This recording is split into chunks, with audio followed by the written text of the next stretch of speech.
Ինչու չեք վստահում այսօրվա իշխանություններին։ Իսկ ինչու վստահ ենք։ Ինչին վստահ։ Վստահելու տեղ չի թողել, որ վստահենք։ Ինքը եկավ իշխանության այնքան սուտ խոստումներով, նախկիներին խավության նոխած դարձնելով, թալանչիներ են, կեղեքիչներ են, ինքը դարձավ ամենամեծ թալանչին, մի տարբերությամբ, որ ինքը նաև սկսեց հայրենիք հանձնել։ Մի ամբողջ Ղարաբաղ դրախտավայր հայրենիք կուլ տվեց Ադրբեջանի հետ միասին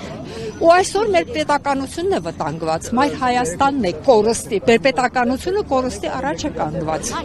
Դրամատիկ իհարկե անվստահություն հայտնենք, եթե այսօր դրված է սահմանադրություն փոխելու հարցը,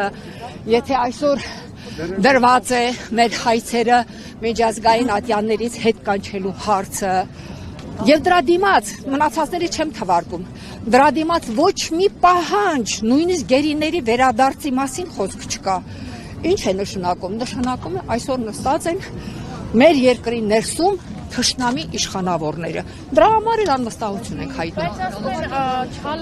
Թալանածը, որ 30 տարի թալաններն են, հետ են բերում, հատիկ առ հատիկ չեք տեսնում, դատարանի վճռով։ Ոչ մի բան չի վերադարձել, ոչ մի բան չի կարողանում հաստատել, թալանված է, թող դատի տան, թողապացուցեն, որ թալանել է։ Իսկ իր արածները, իր թալանածները միանգամայն հայտնի է, բոլորիս աչքի առաջ է դա կատարվում։